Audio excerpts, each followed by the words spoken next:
एक अत्यंत सद्विचारों वाले महात्मा भ्रमण करते हुए एक गांव में पहुंचे। गांव वालों ने उनका प्रणाम किया, चरण वंदन की और आदर पूर्वक एक आसन पर बिठा दिया। महात्मा जी ने सबको आशीर्वाद दिया। फिर सब ने उन्हें अपनी अपनी समस्याएं सुनाई और महात्मा जी ने सबकी समस्याओं का समाधान किया। इसके बाद उन्होंने वहीं रात्रि बिताने की इच्छा प्रकट की। उससे गांव के सभी निवासी बड़े प्रसन्न हुए। एक व्यक्ति उन्हें अपने घर ले गया। वहां जाकर के वो बोला, महात्मा जी, आज आपके चरणों की धूलि से मेरा घर पवित्र हो गया। यह मेरे लिए ओह सौभाग्य की बात है कि आज मैं धन्य हो गया। एक कमरे में महात्मा जी को ठहरा दिया। महात्मा जी कमरे के एक कोने में बैठकर प्रभु का स्मरण और आत्मचिंतन करने लगे। जब आधी रात बीत गई तो जमीन पर हाथ की कोहनी को मोड़कर तकिया बनाया और उस पर सिर रखकर सो गए। उस गांव के पास वाले गांव में भी उस क्षेत्र का प्रशासक रहता था।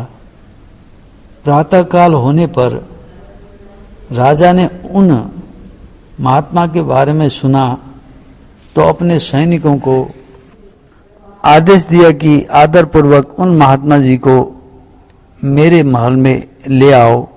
सैनिक राजा के निर्देशन के अनुसार उस गांव में गए और आदर पूर्वक महात्मा जी को अपने साथ ले आए।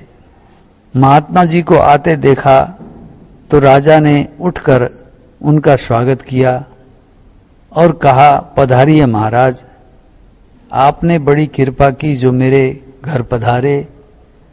महात्मा जी बैठ गए तो राजा ने उनसे पूछा, कहिए महाराज, रात कैसी बीती थी?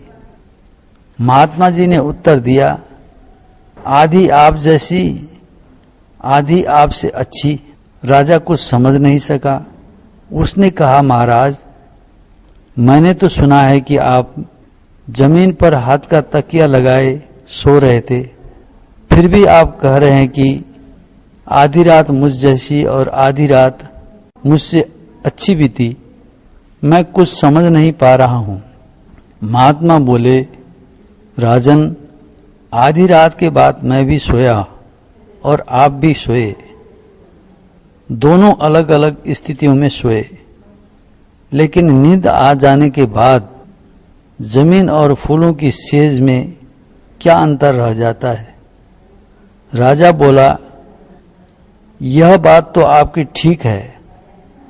महात्मा जी ने फिर कहा, महाराजन, आधी रात तक आप राज्य से संबंधित समस्याओं पर विचार करते रहे थे और मैं उस समय भगवान का स्मरण व आत्मचिंतन कर रहा था।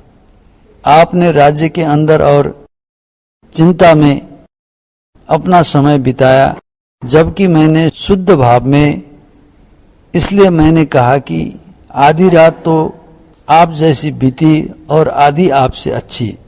महात्मा की बात सुनकर राजा बड़ा प्रभावित हुआ और बोला, आपके पास विशुद्ध आत्मचिंतन है तो बहुत बड़ी संपत्ति है और साथ ही आपका संतोष रूपी धन पर भी पूर्ण अधिकार है, इसलिए आप सुखी हैं और मैं इतनी धन संपत्ति होते हुए भी अत्यंत दुखी हूं।